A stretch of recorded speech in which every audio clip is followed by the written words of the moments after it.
live. Welcome to my thoughts on Ironheart Season 1, Episode 6, The Past is the Past. The episode is rated TV 14, so will this video be? There will be spoilers for the episode, as well as everything MCU leading up to it, including MCU adjacent, and I am not currently 100% sure how I feel about this episode. Let's try to find out together. I'll try to have made up my mind by the end of it, but sometimes it only really happens over twerking through an entire episode.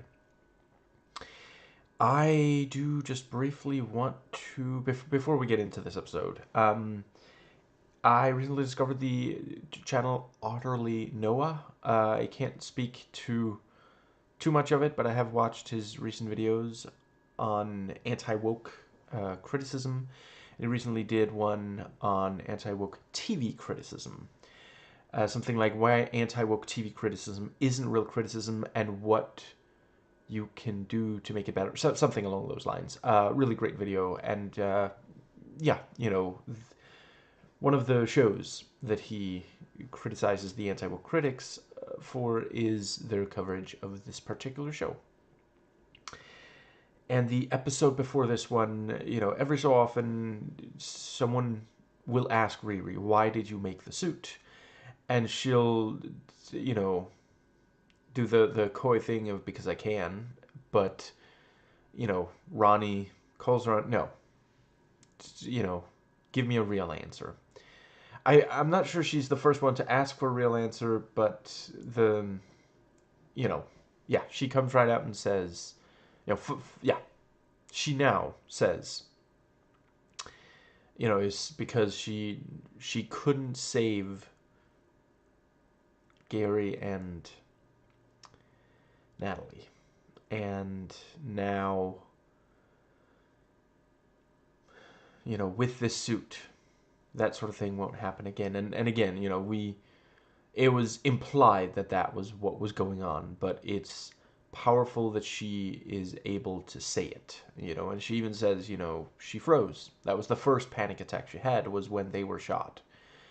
And the, you know, help got there, what was it, like 1 minute too late or something, and she at least believes that if she hadn't panicked, she might have been able to save them, to do enough to steady them until help arrived that could more permanently save them. And yeah, that is such a powerful, you know, that's something that actually happens when someone you love dies. You try to figure out what could I have done to save them. So yeah, really, really good. And this episode does again deliver on the exploration of PTSD. I think I'm going to try to keep this somewhat chronological. So, let's see. I think that was all that I had that wasn't for this episode. I guess I'll start by saying, so yeah, we don't see the gang again, but they are all alive, so maybe we'll see them at some later point in the MCU. Yeah. So we get a flashback to the flashback where, you know, now we actually see him getting the hood. And the, yeah, let's see, I think just the, yeah, so, you know, a man in the hood, you know, shows up and, you know, what's the word? He, yeah, you know, makes a door. Open it! And they go through it. They don't just talk about opening the door, and yeah, you know, by the end of the episode, it is confirmed, you know, this individual has no idea, connection. They're not working with. Should I be referred to them as he? Because that's the presentation. I forget if anyway if beings like that are genderless or not. But yeah, you know the theory was correct. This is Mephisto, and it definitely does. It is his kind of It especially becomes clear here. When like yeah, he's offering Faustian deals left and right. It's a going out of Soul's sale. And that was also a good, like, I don't know if they can't say it because Disney restrictions, or if they just felt it was strong with just the implication. But I mean, he says, there's like, what'll it cost? And he's like, nothing you'll miss. So, you know, soul music. I'm kidding. Soul music is awesome.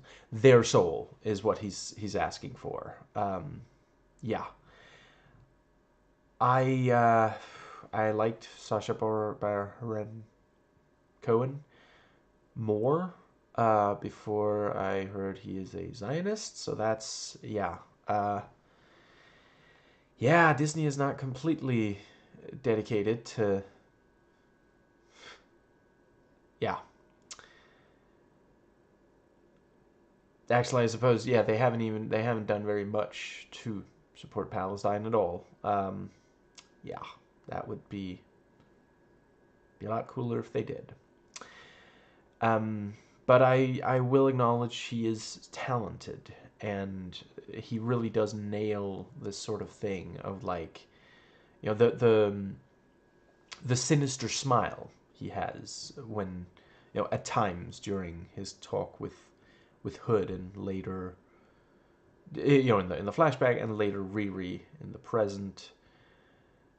Yeah, that is the kind of you would expect from like the devil, or yeah, equivalent. I think that does pretty well. Yeah, and I thought the good writing for the scenes as well. The way that he'll say, no, no, no, what do you really want? Be honest. Tell me what it is. Because that's how a lot of people you know perceive this kind of thing. That yeah, somehow a lot of the conservative Christians who are like, "Oh, beware of the devil," and would describe him like this, they don't realize, yeah, he doesn't sound entirely unlike a lot of conservative preachers. I mean, no, you'll get what you want. You just have to do this thing for me. Yeah. Let's see. And yeah, if it isn't clear already, I don't hate all Christians, but I do think conservative Christians a lot of the time do not follow Jesus. There's Emma Thorne just did a video. I think it was called "Unhinged Quora Questions," where someone like asks a question about Christian themed question, and the answer points out all the things that Jesus said would prevent you from going into heaven are things that that's the Republican Party platform. So let's see. Excellent channel of hers. I haven't watched everything she's done, but what I have watched was great. I think that does get us. I don't think I have more to say about that first Mephisto scene. Right. The pausing was yeesh. Um, yeah, I think they did a good job on, because it's like, what's the word? Hood is maybe uncomfortable about seeing a happy family, because there's kids there. Like everybody in the restaurant seems to be enjoying themselves fine, but there's specifically like kids, and yeah, with their parents. So, and I think, yeah, I like the contrast between when Mephisto's trying to talk Hood into giving him his soul.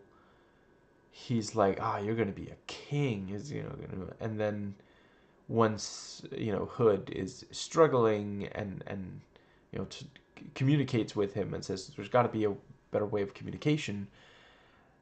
I mean, maybe Mephisto's Wi-Fi just sucks, but yeah, suddenly Mephisto is really harsh with him because he got what he wanted.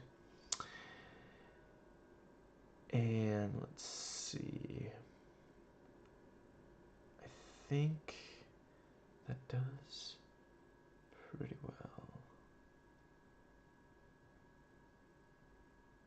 It's like that Aerosmith song. I was crying when I met you. Now I'm dying because I let you. And you don't know what you got till it's gone. I think that does pretty well get us to the scene of that. That was also the title reveal was again great, but the pan across the table with all the food, and yeah, it is like this. It looks like the sort of thing that you know yeah, like rich people would do just to show off how wealthy they are. I don't actually know how much it happens anymore, but I know it was a big thing in like some time ago. But I think it does still sometimes happen. That it depends on what kind of rich you are. If you're you know cheap rich like Donald Trump, who spends his money in ways that don't actually make things look good. Who wants a golden toilet? He not that long ago had like a dinner for cryptocurrency, I think it was, and apparently the food there was terrible. But yeah, and he says Joe is gone, so he doesn't say specifically. I'm guessing Zeke will do. So and that is a good way.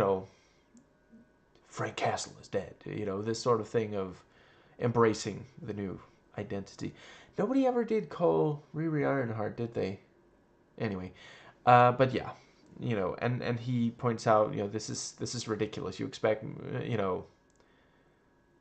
yeah, just pointing out, we're losers, Tony. And I know that it's not the first time he forced Zeke to do something, but there is just something about, he forces him to eat when he doesn't want to. There's just something so messed up about that. It's just it really really gets to you. I think it's the fact that it's warping. Like eating should be like a pleasant experience, maybe even something that makes you happy, depending on what you're eating and who you're eating with and stuff like that. But yeah, with that sort of thing, and yeah, he's like, try the caviar, and I. Okay, he says Joe is gone. Is he though? Is he completely gone? Because he's like, eating fish babies is unethical. Just, yeah. Um, I'd say never change. I guess it's a little too late for that, but yeah. But yeah. Ultimately, he does try the caviar, and he's like, tastes just like fish eggs. But yeah, they end up going to back to the pizza place, which yeah, nicely done. Now we know why the place, yeah, that was where he first met Mephisto. Let's see. I think that does cover. See, yeah, one thing I would definitely say, one area where this episode really distinguishes itself from the first five is not even one member. Yeah, all the other episodes had at least some scenes, at least one scene each with the gang, and they added a lot of the personality to the show. I'm not sure that I would necessarily excuse me, say that that's a bad thing, because clearly this episode is meant... I don't think it would have worked, considering all the Mephisto stuff. I think it would have... the tone they were going for here at the finale would not have worked well with the gang. So I do think that was, once they made the decision that they were going to focus on Mephisto here at the finale, yeah. Right, and I do want to acknowledge, it's... if I end up thinking that it's not that great of a finale, it would not be the first Disney Plus MCU show where that's the case. Yeah, I think the right. I appreciated getting the explanation about Zeke can't attack or lets he is programmed to not harm a hooded being, or through inaction allow harm to come to a hooded being. He has to obey the commands given to him by a hooded being. And I guess he doesn't have to protect himself, regardless of whether it conflicts with the first two laws. But yeah, and Zeke can explain that to Riri, and he doesn't want to kill her. That was a lie, though it seemed genuine at the time, but I guess it's also one of those things of like playing it up for something. Yeah. Something I did learn almost 30 years ago, I guess. If a guy is in the presence of other guys and he says something that sounds braggadocious, there's a chance it's a lie. Like, not just exaggeration, but an outright lie to impress others. That's a habit I hope future generations will be socialized out of. Now, I think that does... Right, I really... that is one thing. It didn't really occur to me that, Riri would just try to brain scan again. When I talked about the episode before this one. But I really appreciate that, A, they have her do it. 2, it fails. And X, she's not really okay. She misses Natal AI. Yeah. And let's see, yeah, they, she gets in the suit, and Landon, I'm sorry you lost Natalie I, Miss Riri. My grief cost you another $20. And let's see, that's not a joke about, like, little black boys, that's a joke about capitalism. Anyway, I think she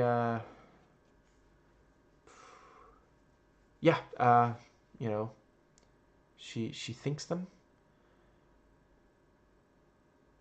And I think maybe we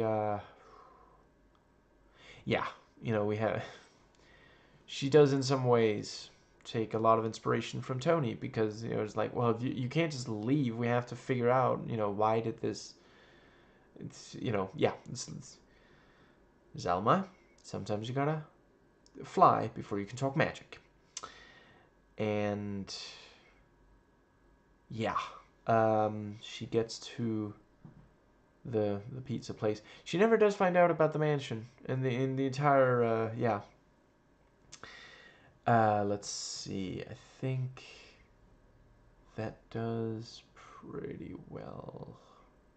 But yeah, in this episode it is also confirmed, in case there was any doubt left, because when he talks to Mephisto, Hood, no, he just wants to be rich. It's not about justice. He just found either targets that the others might think was justified, or justifications for the targets that he really wanted, and that is the thing. I mean, look, if rich people don't want, us regular people, mere mortals, to think, wow, that person sure is evil. Don't be evil. I think that might. If you haven't watched it, I'm sorry, I forget his last name, but it's something like science fiction with Damien something. He just did a video. Unless he's changed the title, I'm pretty sure it's called James Bond in 2025 is a Problem. Excellent video, and he points out that maybe the reason Jeff Bezos bought James Bond is because that way James Bond isn't going to take him out because he really resembles a Bond villain. Anyway, yeah, let's see. Yeah, she goes to the pizza place, and there's a rematch, and I did appreciate the first time it was pretty much just him wailing on her, and this time it's a little bit more even. She is very careful to avoid giving him a chance to shock her. She spends a lot of time getting really close to him, which, hypothetically is also dangerous to her, but there's not really anything she can do to stop the electricity. And yeah, before he drained her battery, now she's, there's magic powering her. So it's one of those, I really appreciate when comic book media has it make sense why the hero is now able to withstand more attacks from the villain. I think that pretty much brings us to, yeah, overall I do think the fighting, considering it's the finale and they've built up to this, fighting was there wasn't that much of it. I mean, overall, it's even a short episode. Like, I get if this was like a long episode and they were like, we gotta trim a little bit of this fighting out because we need the conversation. I don't think they should have cut any of the conversations as such, but I wouldn't have minded just like 5 minutes more of fighting, 2.5 minutes more for the Zeke fight and 2.5 for the Hood fight. That's a little bit of math I picked up from my, I took maths all the way to age 18, which was like 40 years or something. I didn't mind the choreography. I thought there was great stuff in the choreography to both fights. I think it is maybe also they wanted to focus on the Mephisto stuff. They didn't want it to get, it's one of those things where, I love a lot of these, I found something to love about everything I've watched so far that's MCU or adjacent. The most recent thing I've watched, I'm almost done with season 7 of Agents of S.H.I.E.L.D. Other than, I did not find anything to love about Inhumans, other than the fact that it eventually ended. Didn't seem like it would. But no, nobody forced me to watch it. I'm joking, obviously. I chose to watch it. That's 100%. Anyway, yeah. I do think some of these, there's a little bit of conflict between, like, the vision of the people making it and this expectation that there's going to be action scenes. And I will admit, if there had not been any fighting in this episode, that would also have, I would have, yeah. But overall, I can appreciate that it might have made, they would really have been able to focus on the Mephisto stuff. Yeah, I think, let's see. Yeah, turns out it's going to be resolved with a nut shot, which, I mean, it's not like the show is always super mature and such. I didn't think it like ruined, something, or yeah. Um, I think that might just about. Yeah, she frees him from the Hood's control and puts a blankie over him. Um, I mean, he was just inside the freezer, so he probably is cold. And yeah, seeing her be a little bit more nurturing after she's sometimes not the most, yeah, is nice. But yeah, he says, Joe is gone. I have $1 billion worth of weaponry inside me, and I don't know where to put this anger. You and I aren't done. Just, yeah. Um, I appreciate because it's like, I mean, they did already do a Thunderbolts movie. We're not getting another Thunderbolts movie right away, I don't think, so it's a little late for him to join them. But yeah, I'm not sure if he's going to be a villain or anti-hero maybe. So I think that is something, and certainly, I mean, yeah, by the end of this episode, so he's one of the people who simultaneously knows the most about Riri and also has fought her. I mean, his powers by themselves aren't quite enough, but he could be part of a group that tries to stop her.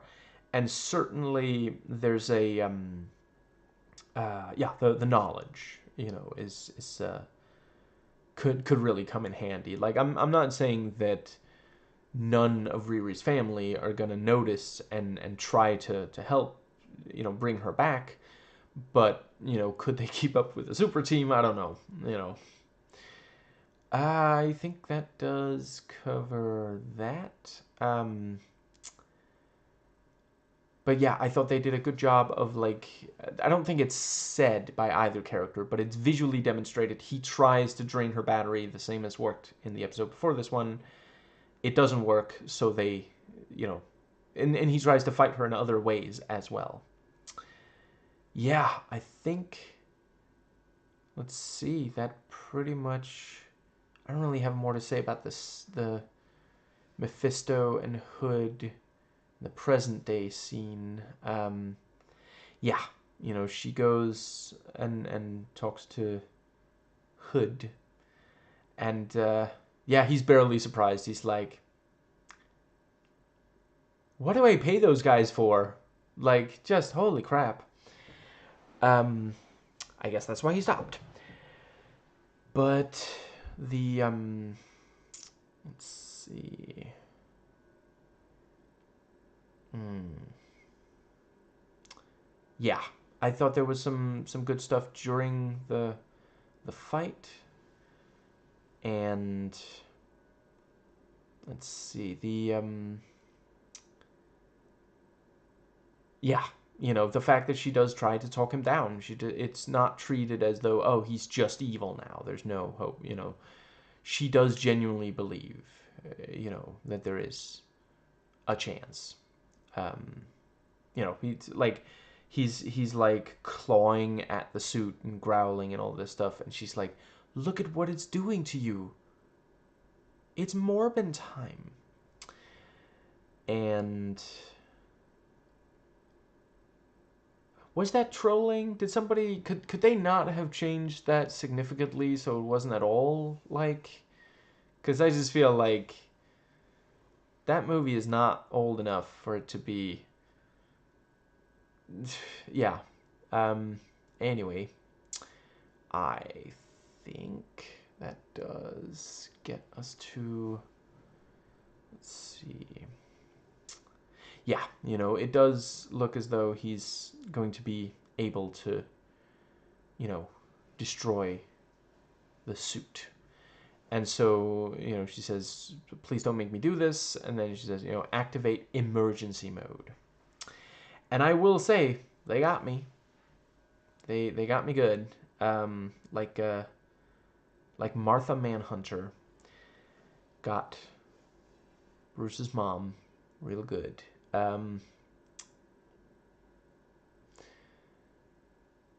I think, yeah, it makes sense because we were told, upgrades. So one of the upgrades was this. It looks like she blew up the suit and is like begging to be spared. And yeah, he likes having power over others. That was also a thing that, by now the only person who talks to him in that really harsh way is Mephisto, in the present day scene. So he's not technically, and that is the thing, the whole Faustian deal thing,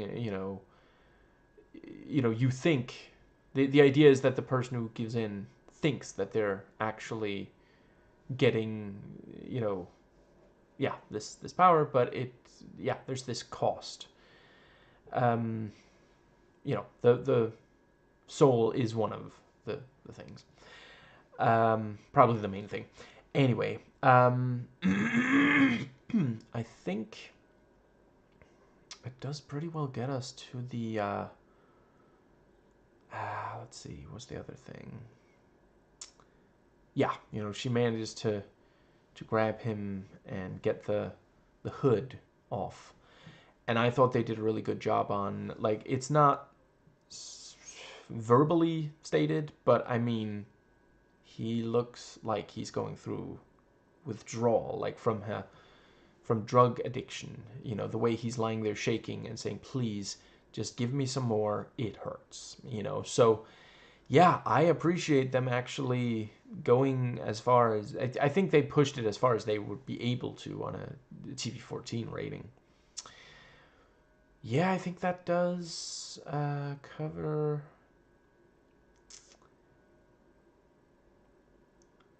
And yeah, at the end in the post-credit scene, we see him approaching Zelma, and basically asking for the Sorcerer Supreme's help.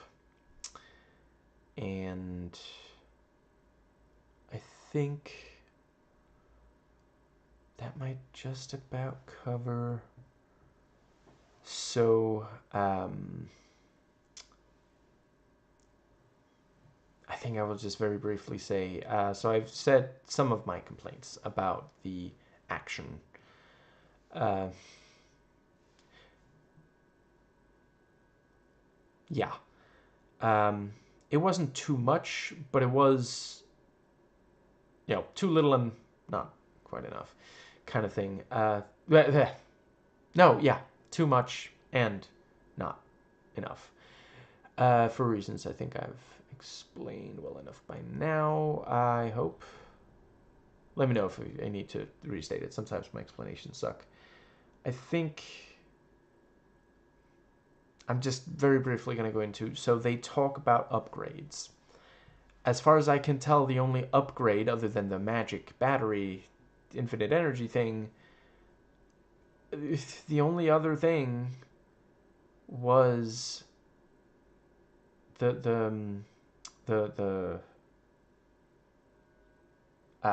crap, what's it called again? The hologram that she uses. And it's like, she said upgrades plural, and it's just, I don't know, maybe it's me. I just didn't really see anything. Was it that much more powerful? Couldn't she blast a hole and stuff before the new suit as well? Or am I misremembering?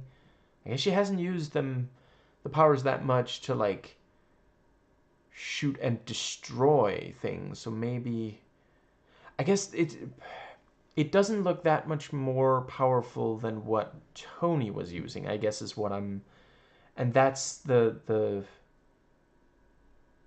and she also doesn't end up using it against either of them, does she? Because she doesn't kill or destroy, really, or crash for that matter. Yeah, I don't know. I wouldn't have hated if maybe the whole upgrades conversation came at the end of this episode instead of at the start, so that we wouldn't. I know I'm not the only person who was sitting around waiting to see what the upgrades were, because, like, the way that she got past Zeke had nothing to do with the tech upgrades. That was the magic, the infinite battery. And she didn't know that she would be going up against Zeke again. She thought that that wouldn't happen. Um, I think that, yeah, I, I I can imagine it's set up for the next time we see her, whether that's a show or a movie or what. And I think that's cool. I like when they do that sort of thing at the end of the story, but if you do it earlier than the end and then you have action scenes, yeah, it's nice if you show what it is that was upgraded, you know? I think that, yeah. Um, which really does just leave Mephisto. So I liked the way the editing kept it slightly vague at first. If her running into. So it evidently.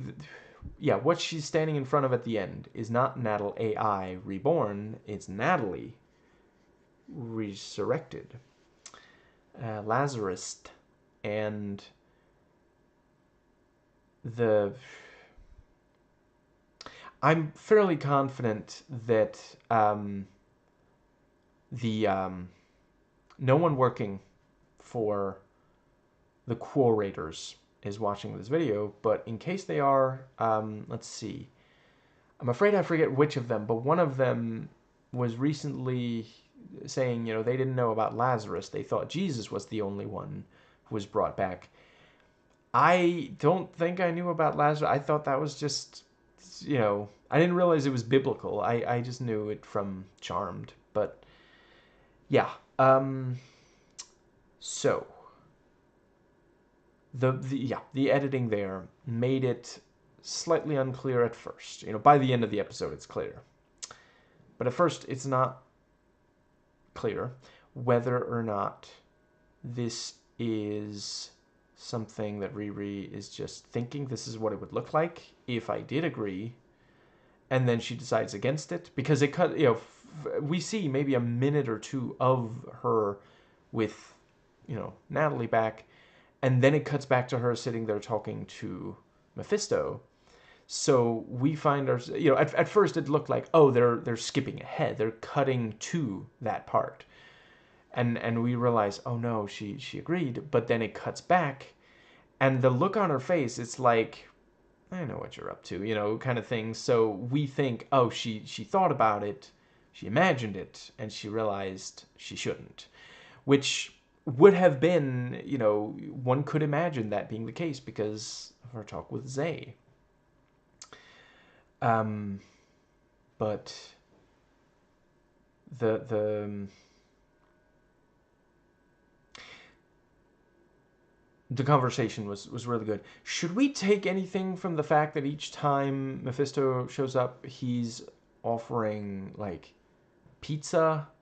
Is that like, because I remember that the djinn would sometimes offer to change the temperature of the room or get you a drink or something. Is pizza evil now? I hope not. Because if it is, I don't want to be good. But the let's see, what's the other thing? The thing about, great, another, magical, what was it, a-hole or something like that. That's hurtful. That's what the kids used to call me when I was little.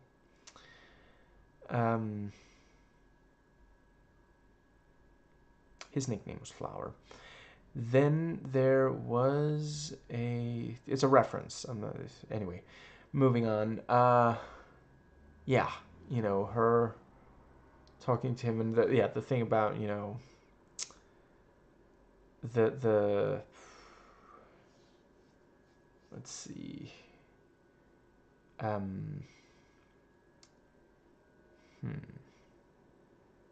Yeah, I liked him talking about Dormammu like he's nothing. I think I also forgot to mention I did quite like so we're gonna get help from the King of Darkness. He's really more of a lord. Yeah, he is lord. But yeah, the entire conversation. I don't know how many details I want to talk about. It's just, yeah, it was really compelling, and I think the yeah, um, really really devastating when the it's again a really solid contrast because you have she does shake his hand with everyone watching screaming at her not to, and then we have it's like I've been waiting for so long to say this, run diagnostics, and she gets really close. It's like yeah, back up, and she touches her, which is it's kind of funny because like it's sweet. We she's missed being able to hug her friend for 5 years now, and then the first time Natalie touches her again, she's like pushing her away because like personal space, ever heard of it? And also the thing about where's Gary? Like she was brought back to the exact moment, yeah.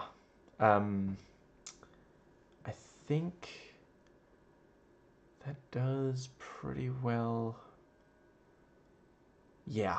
Yeah, and then we see, the corruption growing up her arm, like with Hood. Looks like it's spreading significantly faster than on Hood, but that is the thing of a lot of pieces of media if they're trying to convey, because like we needed it to be gradual with Hood so that it wasn't you know there wasn't so much of it at the start of the show that it would be completely ridiculous that John would still be working with Hood. And now we need it to be clear, oh, she's definitely, this is, she agreed to the deal and it's taking a toll, kind of thing. Now, I think, so on the one hand, I do really appreciate, because like the fact that she, you know, agrees to the deal and that her greatest wish is still for Natalie to come back. This is because she's put off processing this for 5 years. I've said in a number of videos by now, there is no real wrong way to grieve, but you do have to grieve. You can't just keep putting off. For 5 years, that is not healthy.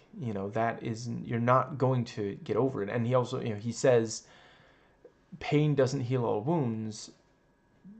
Wow. Time doesn't heal all wounds. The pain festers and hardens.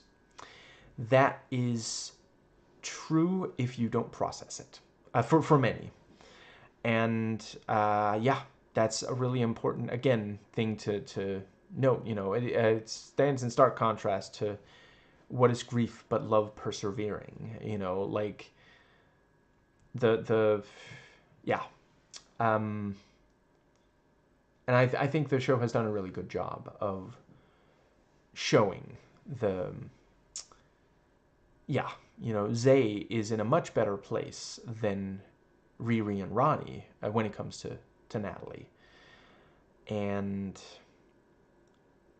I do think it is interesting. I hope we're gonna see at least a little bit more of this thing of, because like I wasn't expecting her to end up. I mean, I feel like the next time we're gonna see her, she's going to be a villain. I don't know if it's gonna be the central villain or what exactly, but I guess it's not impossible that the very next time we see her, they're gonna let the corruption slowly fester, and then that thing is gonna end with a hint that, yeah, I mean that could, I forget right now. I know we've seen the cast list for at least a bunch of the people who are gonna be in.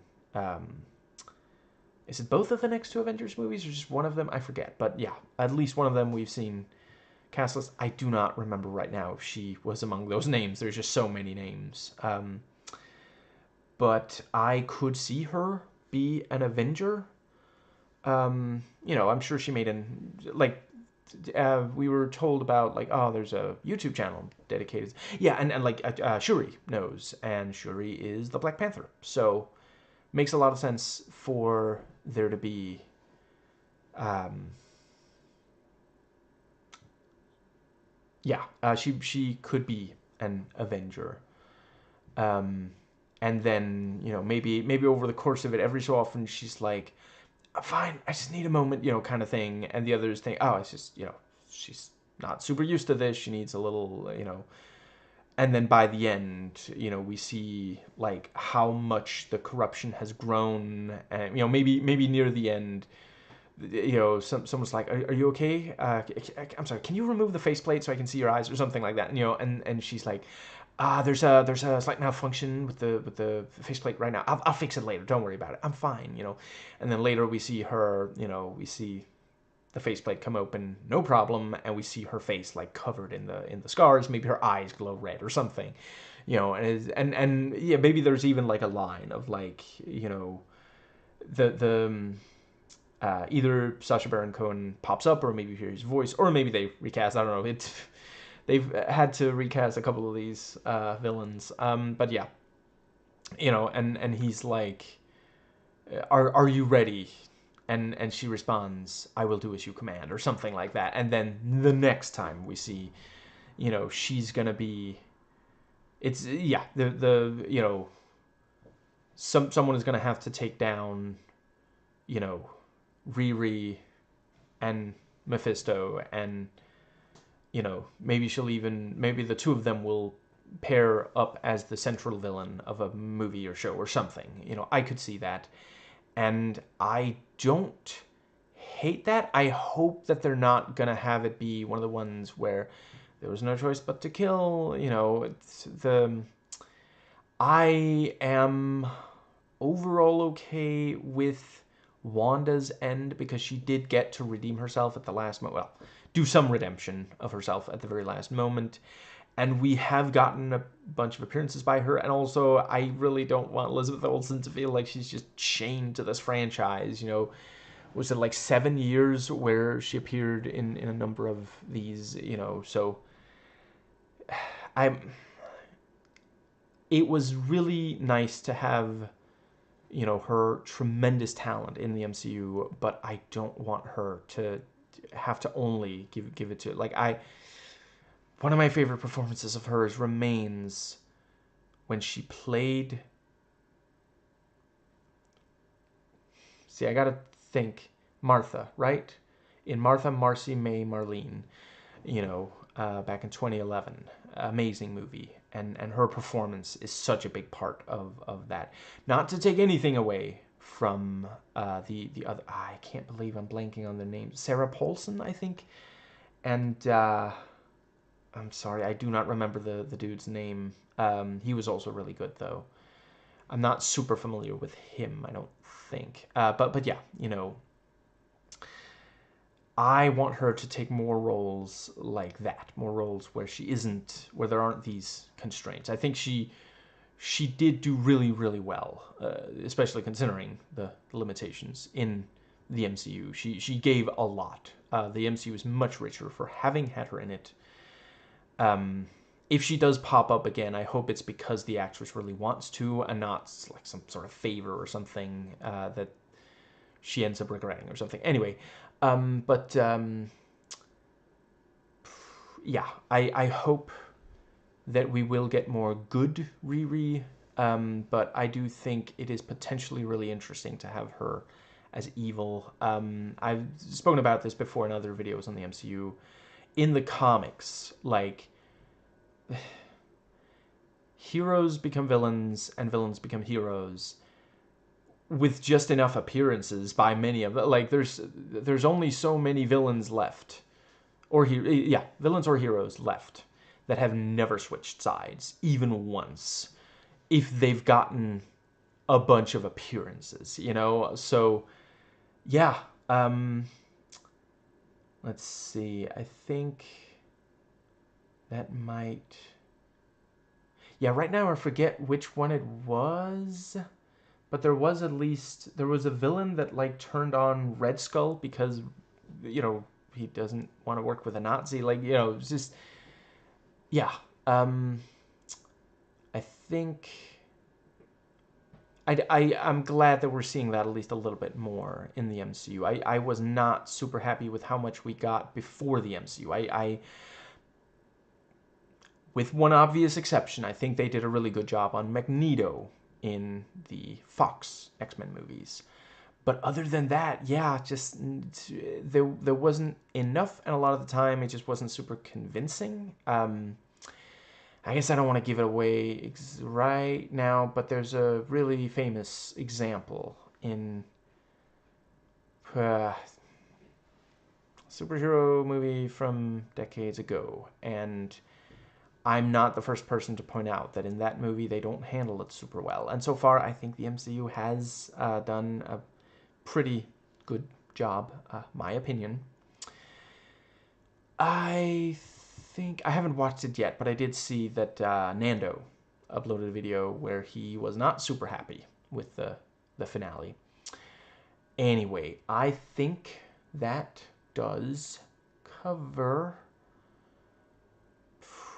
Wow, what was the other thing I wanted to say? There's definitely at least one more thing. I think that they've done it. I'm open to hearing the counter argument, but right now, at least, it doesn't feel like character assassination to me for the way she's been depicted here. I am not really aware of her in the comics. Haven't like avoided her. I'm not entirely sure if she appeared in comics back when I was reading them. I stopped. Let's see. I read comic books 99 through 2007, and what I've heard is that she popped up in like Civil War 2, and I read at least some of Civil War 1, although did I read that before? Maybe I only read that shortly before the movie Civil War came out. I forget, but you know, I do not think I've read any Civil War 2, so if she didn't appear until they did that, then no, I haven't read any.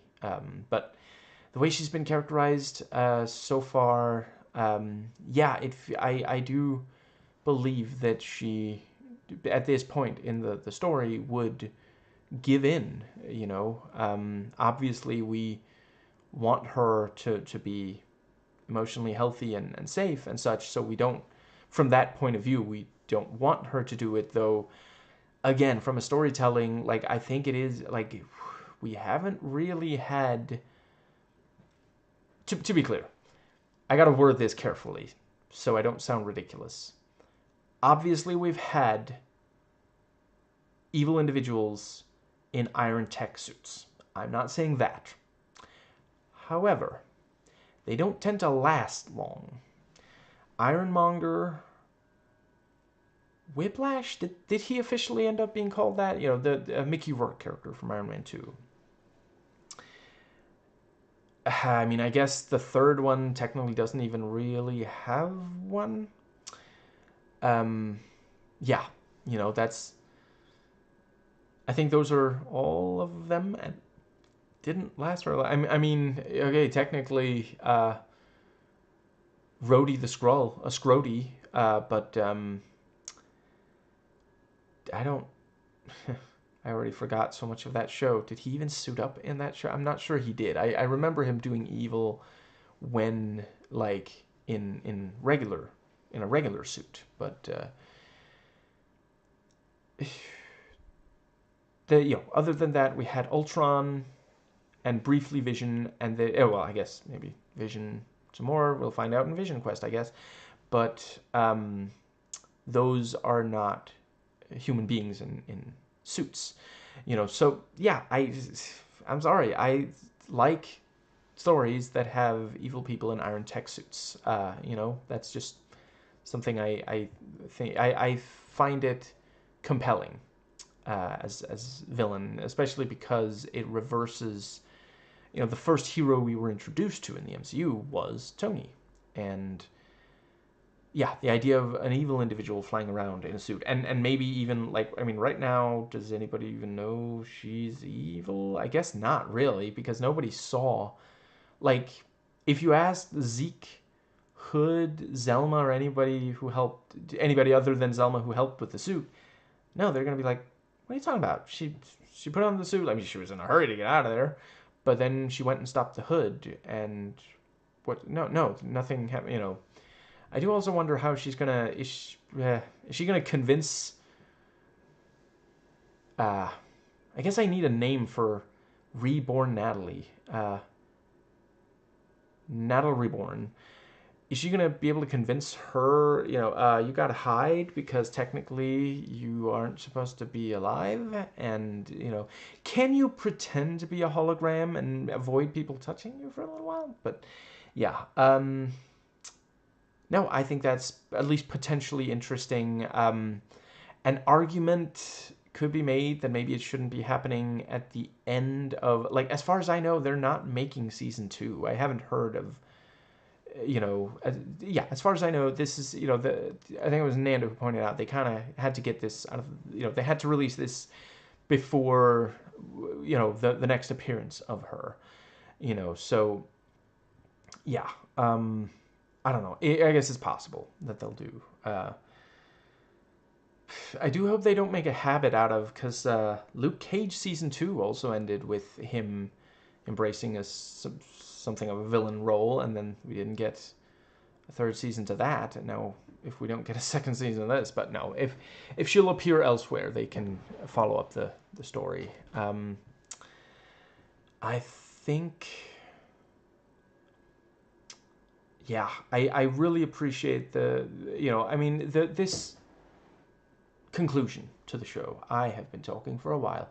This conclusion to the season, at least, kind of reframes or maybe not reframes, but brings into a starker relief the entire season as being about what happens if someone has the opportunity for great power and refuses to process their negative emotions in a healthy way. And yeah, we didn't fully know through the entire season how much that was the thing for Hood. And for a while it didn't. I would not have guessed, like, even based on just the episode before this one, and even as I was sitting and watching the scene, I was thinking she's not actually going to shake his hand. This is the final episode of this season and maybe series. What is show, in case you're British? I know series means season. Anyway, yeah, I thinking a little bit more about it, I do appreciate, they can resolve it in a satisfying way. I do believe that. I do think there is a chance to. Would it be interesting if she was maybe even like villain protagonist? They haven't done that much. Infinity War does basically do that with Thanos, but other than that, he drives the plot. He has more screen time than any other major character on their own. I mean, that came out wrong. If you count up the number of minutes that Thanos is on screen, not just talked about and such, in Infinity War, I do believe it is higher than even the highest for anybody else. I could be wrong, but I believe that to be the case. If I'm wrong, please let me know in the comments, and I'll leave a comment acknowledging that. But yeah, they have Agatha all along, villain protagonist. But yeah, I'd like to see them do more, and I think that might be interesting. She's wrestling with demons, and I think that might more or less cover. I feel like, what was the other thing? There was definitely one more thing that I really wanted to make sure to say. Yeah, I think I'm still slightly torn on a couple of things. Like, is it good that it's such a surprise that she does agree to Mephisto's deal? or is it bad? You know, I maintain right now I don't feel like it's character assassination. It's just one of those things of like, I mean, I guess that was what they were building towards. They just weren't like constantly, because she has, you know, I guess I hadn't really thought that much about it, but it's, let's see, at the end of episode 3, she lets John die, and in episode 4, she feels bad about it. But it didn't even come up in these two last episodes. So, yeah, maybe she is a little more comfortable with, you know, just, yeah. And that is, like, she at first just came across as not the most sensitive to others, bordering on at times callous, but not like outright evil. But then we also didn't really see her in situations where it would make sense for her to fully go there, until here at the end. So, because it wouldn't have gotten her, you know, Natalie Reborn anyway. So, yeah, um, gotta say, I'm still not sure if I'm overall, like, there's stuff I love about this episode for sure. I think I've hopefully made that clear over the course of this video. Overall, I'm not 100% sure if I love it or not. It's definitely not the best finale. I'll try to make up my mind on where exactly it ranks as a finale. I'll do the review probably pretty soon. Yeah, I don't want to make a promise and then not be able to deliver on that, but probably pretty soon, and I'll definitely try to have, you know, I'll add the show to the rankings that I do when I finish an MCU Disney Plus show. I think that might cover. Let's see. What's the other thing? Yeah, it's definitely interesting, and I do want more of these. You know, I appreciate that recently. The MCU has been giving us, you know, I already talked about, you know, edgier characters, including heroes, and yeah, with this one, like an actual, like, I mean, at the end of the day, we weren't hugely surprised, you know. So Wanda, in Age of Ultron, she starts out a villain and becomes a hero. You know, she takes a very definitive side and is willing, more willing than some others, to fight people she used to fight, you know, to fight against people she used to fight alongside in Civil War. You know, WandaVision, I mean, ultimately they end up blaming Agatha too much for it, but I've talked about that in other videos. But, you know, Wanda was the one who did this whole thing. You know, yeah, all the awful things done, most of the awful things done in WandaVision were her doing. Agatha overall did not do that much all along. That was evil. And yeah, in Doctor Strange 2, she went full villain and then redeems herself, you know, briefly at the end. Ultimately, and I appreciate maybe it's in part because I've read the comics and know that character. You know, I knew that character for maybe 20 years before. Okay, not hold on, 15 years before she popped up in an MCU movie. But I don't know. I wasn't hugely surprised. I found it compelling to watch. You know, the writing and acting, you know, made it so. Make it so, but ultimately it wasn't hugely surprising, and for me it was with Riri. And again, without it feeling like, you know, there's a lot of MCU characters that with, you know, with this kind of thing. I mean, if the MCU officially, you know, had like Steve Rogers shaking Mephisto's hand, I'd be like, nope. Same for Sam, by the way. I'm not trying to erase his, you know, Yeah, I think that does pretty much cover everything for the, yeah, torn on the episode, but I definitely, I mean, I'm glad I watched it at least. This was very interesting, at the very least. Yeah, I I uh,